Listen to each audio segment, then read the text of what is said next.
They told us paper was just for writing. They didn't tell us it was for building. Welcome back to the archives of the pivot paper. I've got a story for you today about a woman who had to redraw her own map. It is the autumn of 2015. Beatrice sat in the quiet of her sanctuary, the scent of beeswax and old leather hanging heavy in the air. On her mahogany desk lay a check register, a humble spiraled book that held the history of her discipline. She was a woman who accounted for every cent, except for the ones she gave away out of love. Her eyes rested on a line from 3 years prior, $47,000. Next to the entry, she had written 3 words in her careful, sloping script: loan to Sarah, verbal. At the time, those words felt like a bridge. Sarah was her sister, her blood. Sarah was building a boutique, a dream, and Beatrice had been the silent wind beneath those wings. There was no contract, no interest, no timeline, just a text message that said, "I'll pay you back when the boutique breaks even," followed by a heart emoji. But 2015 brought a change that Beatrice hadn't accounted for.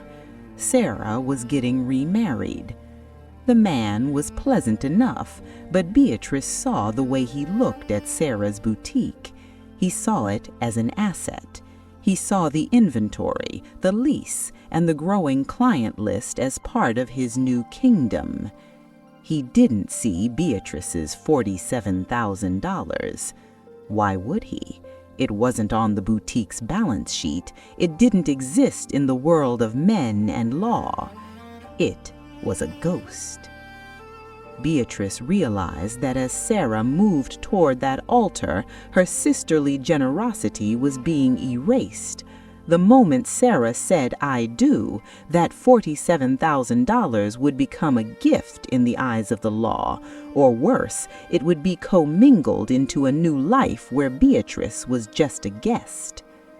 The weight of her fountain pen felt like a lead pipe in her hand. She felt the coldness of the marble paperweight as she pressed her palm against it, trying to steady the realization. She had been the good sister, but in the archives of wealth, there is no category for good. There is only secured and unsecured. She was unsecured. If Sarah's new marriage failed, or if Sarah were to pass unexpectedly, that money, Beatrice's retirement cushion, her daughter's inheritance, would vanish into a probate court or a divorce settlement. Sisterly love doesn't show up on a title search, and the bank doesn't take "I promise" as a down payment. Beatrice looked at the check register again. The ink was dry. The promise was old. She realized that the great erasure wasn't just about digital accounts. It was about the way we let our family ties excuse our lack of structure. She had allowed her sister to walk through life with a debt that didn't have a name, and in doing so, she had put a target on her own future. She put the cap back on her pen. The click echoed in the silent library. The crisis wasn't the marriage. The crisis was the silence. She decided then that before the wedding bells rang, she would have to perform an exorcism of the unspoken. To be continued. In Part 2, we witness the forensic audit, the moment Beatrice stopped being a sister and started being a creditor. The steam from Beatrice's oolong tea rose in a delicate ghost-like ribbon, curling against the backdrop of the mahogany bookshelves. It was a Tuesday evening in late 2015, and the world felt heavy with the scent of damp wool and old paper. Sarah had called earlier that afternoon, her voice bright, flitting from wedding flowers to the new expansion her fiancé Marcus had planned for the boutique. "Marcus says we can streamline the debt," Sarah had whispered. "He's going to consolidate everything into one business loan to give us a fresh start." Beatrice had felt a coldness settle in her marrow that had nothing to do with the autumn air. Marcus didn't know about the $47,000 because Marcus hadn't been invited to see the unspoken. To him, Sarah's business was a clean slate, a territory he could map and claim in the name of their new shared life. Beatrice realized in that moment that her sister wasn't being malicious. She was being swept away by the current of a new narrative. In the story of Sarah's marriage, Beatrice was merely a background character, a silent benefactor whose sacrifice was being reclassified as a gift. Beatrice didn't want her money back. She wanted her position back on the ledger. She set her teacup down, the porcelain clicking sharply against the saucer. She opened her laptop, the 2015-era machine whirring as it labored to pull up archives from years prior. It was time for the forensic audit. She began the forensic construction, a meticulous descent into the digital basement of her own life. She searched for every text message from 2012, every email where Sarah had thanked her for the lifeline, every bank transfer receipt that sat quietly in her family folder. She was reconstructing a ghost. Beatrice moved through the data with the precision of a surgeon. She wasn't looking for sentiment. She was looking for the paper trail of intent. Each text message was a brick. Each email was a pillar. She realized that for 3 years she had been a shadow creditor. She had provided the capital, but she had failed to provide the structure that protected that capital from the intrusion of outsiders. The asset architect knows that a favor without a form is just a donation waiting for a dispute. She began the technical pivot, the shift from unsecured emotional debt to secured legal interest. Beatrice introduced a new document into the archive, the promissory note. It was the key to the kingdom, a formal declaration that the $47,000 was not a gift, but a primary obligation of the business. But the note was only half the battle. To truly protect her name against Marcus's streamlining, she had to go further. She prepared a UCC-1 financing statement. In the language of the asset architect, a UCC lien is a flag planted in the soil of an asset. It tells the world and any future husbands or banks that Beatrice has a prior claim. It meant that before Marcus could consolidate Sarah's business, before a bank could issue a new loan, they would have to settle with Beatrice. She stared at the digital form on her screen.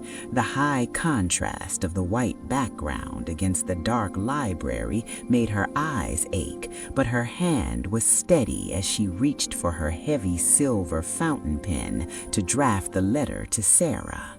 She wasn't asking for permission. She was establishing the paper. She knew that by formalizing this debt, she was changing the rhythm of her relationship with her sister. She was introducing the steel into their soul. But she also knew that if she didn't, she would be watching Sarah's new husband spend her retirement on a fresh start that Beatrice had paid for in full. The grandfather clock in the corner struck 11, a deep, resonant chime that seemed to validate her resolve. She was no longer just a sister, she was a senior creditor. To be continued. In Part 3, we examine the legal reckoning, the moment Beatrice presents the steel to the soul and secures the family line against the intrusion of the new marriage. The rain outside the library had turned into a steady rhythmic drumming, a sound that usually brought Beatrice peace, but tonight it felt like a countdown. On her mahogany desk, the scent of fresh beeswax from a recently polished chair mingled with the sharp, metallic tang of the silver fountain pen she had uncapped. 2 documents lay before her, the promissory note and the UCC-1 financing statement. These were the instruments of the exorcism, the tools required to strip away the sentimentality of the past and replace it with the cold, hard logic of the ledger. Beatrice had invited Sarah over under the guise of a quiet tea.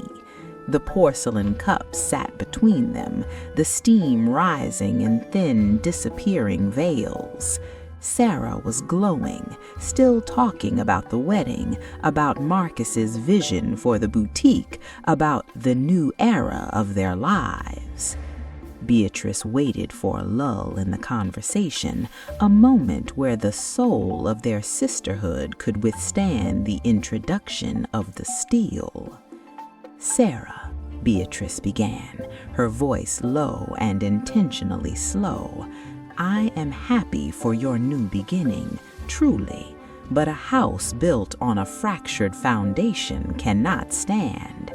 We have an unspoken debt between us, $47,000 that has lived only in our memories and our text messages. Before you sign your life over to a new union, we must formalize the truth." She slid the promissory note across the table.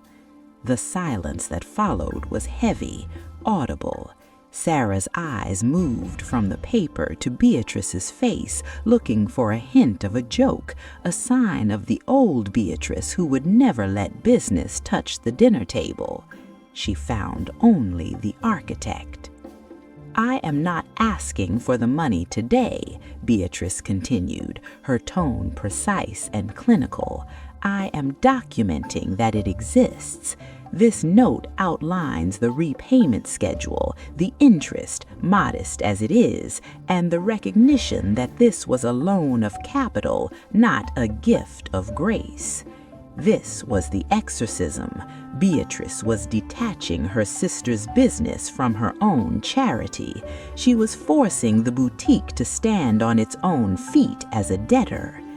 Sarah's hand trembled slightly as she touched the edge of the paper. "Marcus won't understand this, Bea. He says we're cleaning the slate." "Marcus is cleaning a slate he didn't buy," Beatrice replied, her words short and declarative. "By signing this and by allowing me to file this UCC-1 lien with the state, we are telling the world and any future creditors that my claim to that business equity comes first. It means that if Marcus consolidates the debt, he must consolidate me first." Beatrice was performing a technical reclamation. She was moving her $47,000 from the invisible labor of a sister's support to the visible asset of a senior creditor. She explained the key to the kingdom, the UCC-1 filing. In the archives of 2015, a UCC-1 was a public declaration. It was a flag planted in the boutique's inventory, its equipment, and its future earnings. It meant that Beatrice's name was now woven into the very fabric of the boutique's legal identity. If Sarah signed, the boutique was no longer just a dream Sarah shared with Marcus, it was a secured obligation. Beatrice watched as Sarah picked up the silver fountain pen. The weight of the instrument seemed to ground her. She wasn't just signing a debt, she was accepting a structure. "I don't want to lose you, Bea," Sarah whispered. "You aren't losing a sister," Beatrice said, her voice softening just enough to bridge the gap. "You are gaining an architect. I am building the wall that will keep your new marriage from swallowing your old debts. This isn't about lack of trust, it is about the presence of power." Sarah signed. The scratch of the nib against the parchment was the only sound in the room. Beatrice then took the final step.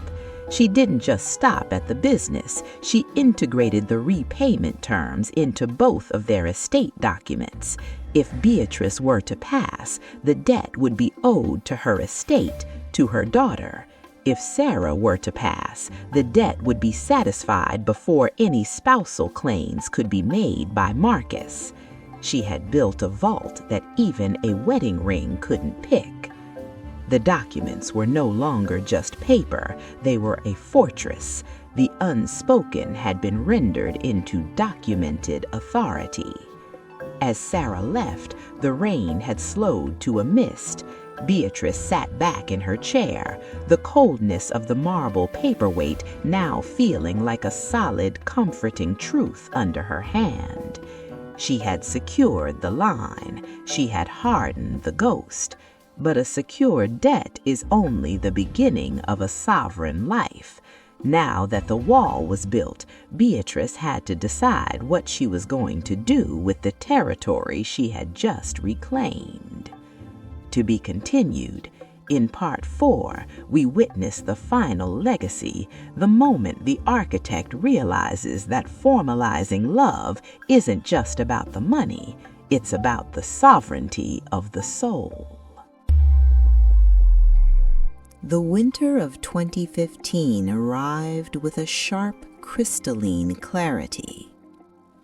Beatrice stood by the window of her study, watching the frost pattern the glass like delicate silver lace. In the distance, she could hear the faint celebratory pealing of bells from the chapel down the road. Sarah's wedding day had finally come.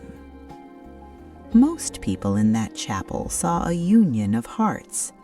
Beatrice, standing in the quiet of her own sovereignty, saw a union of estates.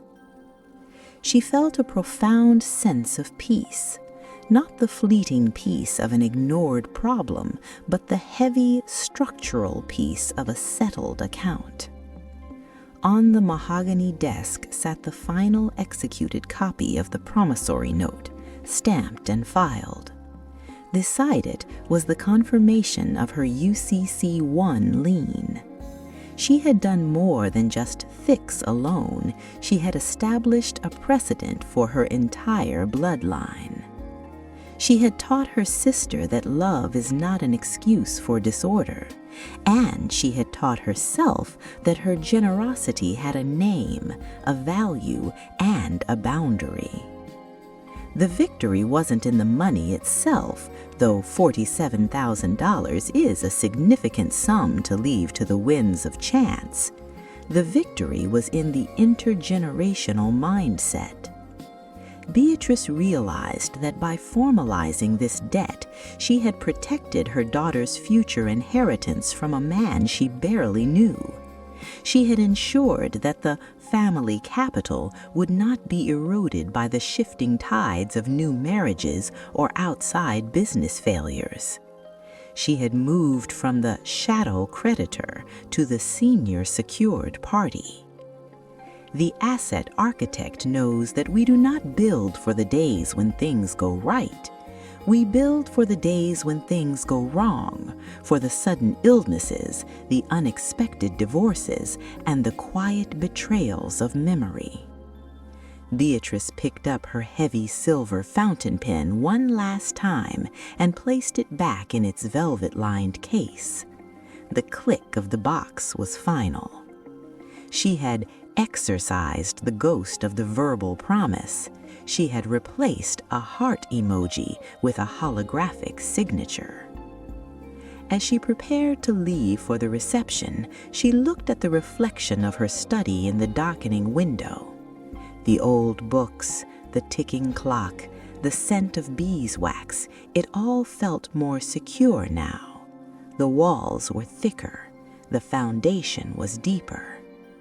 She wasn't just a sister who had helped. She was an architect who had survived. She understood now that the great erasure only happens to those who leave no trace of their labor. By documenting her kindness, she had ensured it would never be forgotten or repurposed. The archives of 2015 remind us that the most dangerous words in a family are, "Don't worry about it." Worry about it now so your children don't have to weep over it later. Because when the steel of the law meets the soul of the family, the resulting structure is the only thing that can withstand the storm. Beatrice walked out of the study, locking the door behind her. She was ready to celebrate the wedding. She was ready to toast to her sister's happiness. But she was doing so as a woman who knew exactly where her borders were drawn. It's time to stop being a guest in your own life and start being the architect. Sign your own pivot. Subscribe to the paper. Legacy is not what we leave behind. It is what we put in place. You have heard the story. You have seen the pivot. Now the drafting table is yours. If you are ready to move from equitable interest to legal sovereignty, join us in the vault. Secure the paper. Protect the lineage. I am the asset architect, and this is the pivot paper.